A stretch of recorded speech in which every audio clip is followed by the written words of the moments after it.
This is going to be tough for me. You'll have to forgive me.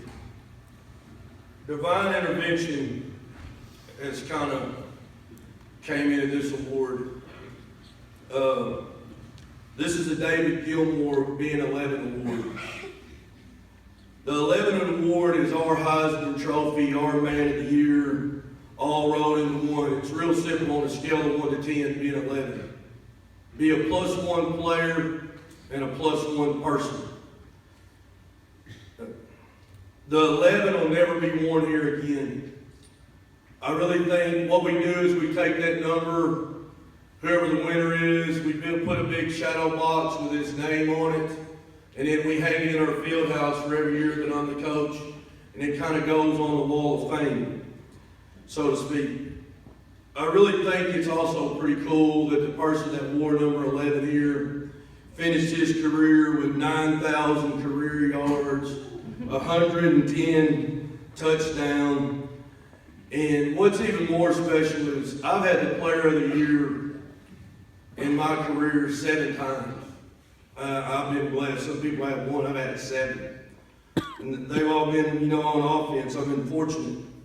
This is the first place I've ever been to, though, where they gave a scholarship for being the Player of the Year. And Zaire Hughes won a $1,000 scholarship for the Purchase Parkway Player of the Year, but he can't accept it. It's an NCAA violation because he's going to the University of Kentucky on a full scholarship.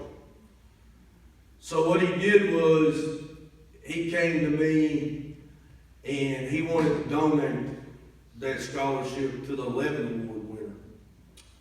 And he talked to me about it. Well, he can't do that either because it's an NCAA violation.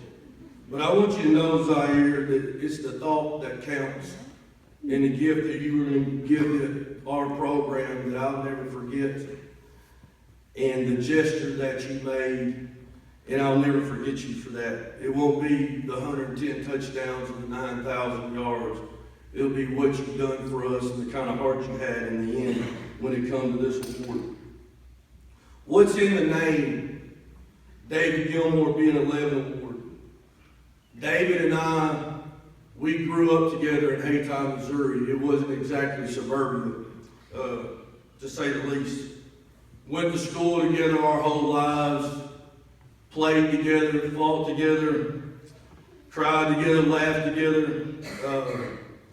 But in the end, we loved one another. In 2001, my road to being a football coach is a lot different than everybody else. I still can't believe I get paid to do this.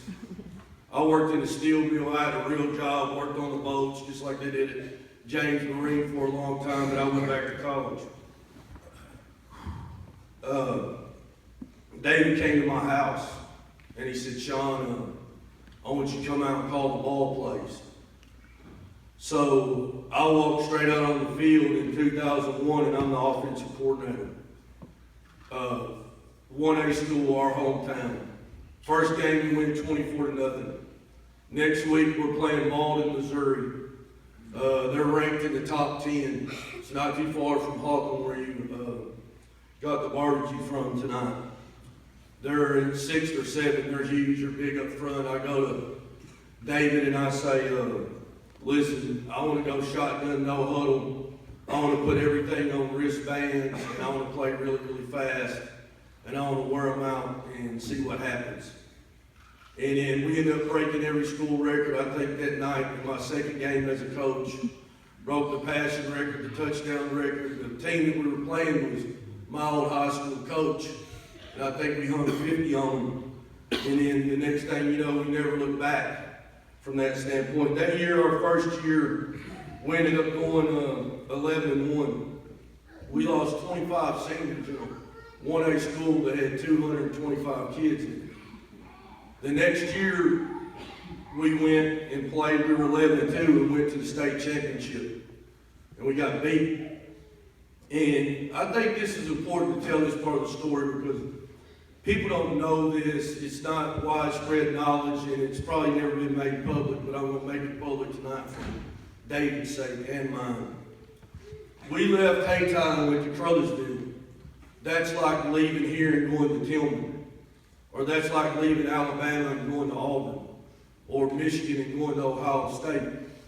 And we caught a lot of rhetoric and heat for that. But what people don't know is the true story of the whole deal is that I was about to graduate from college, and I went to the administration there and talked to the principal a couple times. We had won more games than they had ever won. We were on a better roll than they'd ever been on. We were going to be the state champs the next year. We were going to be the state champs. We were going to win it. And I went to the principal and I said, well, I'm about to get out of college. I'm going to get married. Am I going to have a job? Well, we're going to cut this out. We're going to give him kind of the runaround.